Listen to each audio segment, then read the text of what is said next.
Hello, എന്താ ചൂടല്ലേ? അപ്പോൾ ഈ ചൂടുള്ള സമയത്ത് നല്ല തണുത്ത ക്രീമി ആയിട്ടുള്ള ഇളനീർ പുഡിങ് കിട്ടിയാൽ എങ്ങനെ ഇരിക്കും? പൊളിക്കില്ലേ? അപ്പോൾ നമുക്ക് പെട്ടെന്ന് ഉണ്ടാക്കാം. അപ്പോൾ ആദ്യം നമുക്കിതിലേക്കൊരു ഗ്ലാസ് പുഡിങ്ങാണ് റെഡിയാക്കുന്നത്. അപ്പോൾ 2 ഇളനീർ വെച്ചാണ് ഞാൻ ഈ പുഡിങ് ഉണ്ടാക്കുന്നത്. 2 ഇളനീരിൽ നിന്ന് 2 കപ്പ് വെള്ളം കിട്ടിയിട്ടുണ്ട്. അത് ഞാനൊരു പാനിലേക്ക് ഒഴിച്ചു കൊടുത്തിട്ടുണ്ട്. പിന്നെ 6 ഗ്രാം ചൈന ഗ്രാസും 2 ടേബിൾ സ്പൂൺ പഞ്ചസാരയും ഇട്ട് കൊടുത്തിട്ടുണ്ട്. അപ്പോൾ ഈ ചൈന ഗ്രാസ് ഈ വെള്ളത്തിൽ തന്നെ ഒരു 5 മിനിറ്റ് നമുക്ക് സോക്ക് ചെയ്ത് വെക്കാം. അതിന് ശേഷം ഫ്ലെയിം ഓൺ ആക്കിയിട്ട് നമുക്കിത് മെൽറ്റാക്കി എടുക്കാം. കാരണം പെട്ടെന്ന് തന്നെ നമുക്ക് ചൈന ഗ്രാസ് മെൽറ്റാണെങ്കിൽ കുറച്ച് സമയം ഒന്ന് സോക്ക് ചെയ്ത് വെക്കുന്നതായിരിക്കും നല്ലത്.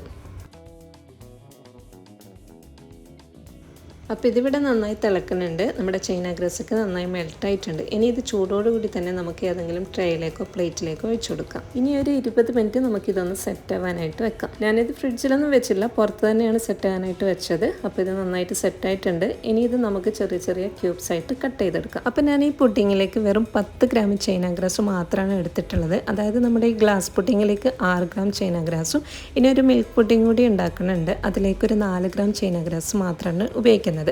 അതായത് നമ്മുടെ ഈ മിൽക്ക് പുഡിങ് കുറച്ച് ക്രീമി ടെക്സ്ചറിലും ഈ ഗ്ലാസ് പുഡിങ് കുറച്ച് തിക്കായിട്ടാണ് ഞാൻ എടുക്കുന്നത്. നിങ്ങൾക്ക് രണ്ടും നല്ല തിക്നെസ് ആയിട്ട് വേണമെന്നുണ്ടെങ്കിൽ നിങ്ങളൊരു 12 അല്ലെങ്കിൽ ഒരു 14 ഗ്രാം ചൈന ഗ്രാസ് എടുക്കേണ്ടി വരും കേട്ടോ. എനിക്ക് അത്രയും തിക്നെസ് മിൽക്ക് പുഡിങ്ങിന് വേണ്ട. അതായത് ഇങ്ങനെ വാലിട്ട് കഴിഞ്ഞാൽ അതിങ്ങനെ മെൽട്ടായിട്ട് ഈ ഗ്ലാസ് പുഡിങ് ചെറുതായിട്ട് ഇങ്ങനെ അതായത് ഓരോ ബൈറ്റ്സ് ഇങ്ങനെ കിട്ടുമ്പോൾ അതൊരു പ്രത്യേക ഫീലാണ്, ഭയങ്കര ടേസ്റ്റാണ്. അതുകൊണ്ടാണ് ഞാൻ അങ്ങനെ എടുക്കുന്നത് കേട്ടോ. ഇനി 2 ഇളനീർ പൾപ്പും 1 കപ്പ് മിൽക്ക് മെയ്ഡും കൂടിയിട്ട് നന്നായിട്ട് ബ്ലെൻഡ് ചെയ്തെടുക്കാം. ഇനി നമുക്ക് മിൽക്ക് പുഡിങ് ഉണ്ടാക്കാം. അതിനുവേണ്ടി 1/2 ലിറ്റർ പാലാണ് എടുത്തിട്ടുള്ളത്. അതിലേക്ക് 4 ഗ്രാം ചൈന ഗ്രാസ് ഒരു 5 മിനിറ്റ് സോക്ക് ചെയ്ത് വെച്ചതിന് ശേഷം നമുക്ക് അത് നന്നായിട്ട് മെൽറ്റ് ചെയ്തെടുക്കാം. അപ്പോൾ നമ്മുടെ ഈ പാൽ മിക്സ് നന്നായിട്ട് ഇളക്കിക്കൊണ്ടേ ഇരിക്കണം, അല്ലെങ്കിൽ അടിയിൽ പിടിക്കാൻ ചാൻസ് ഉണ്ട് കേട്ടോ.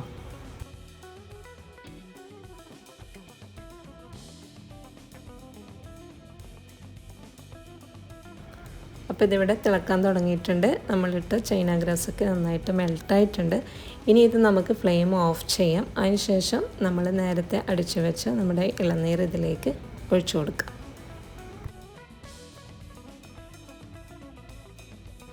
ഇനി ഇത് നമുക്ക് കട്ടകളൊന്നും ഇല്ലാത്ത രീതിയിൽ നന്നായിട്ട് മിക്സ് ചെയ്ത് കൊടുക്കാം.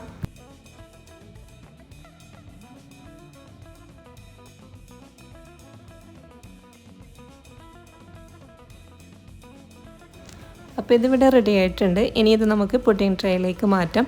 അപ്പോൾ പുഡിങ് ട്രേയിലേക്ക് മാറ്റുമ്പോൾ എനിക്കൊരു അബദ്ധം പറ്റിയത്, ആദ്യം നമുക്ക് ഇതിലേക്ക് ഗ്ലാസ് പുഡിങ്ങാണ് ഇട്ട് കൊടുക്കേണ്ടത്. അതിന് ശേഷമാണ് നമുക്ക് ഈ മിൽക്ക് പുഡിങ് അതിൻ്റെ മുകളിൽ ഒഴിച്ചു കൊടുക്കുക വേണ്ടത്.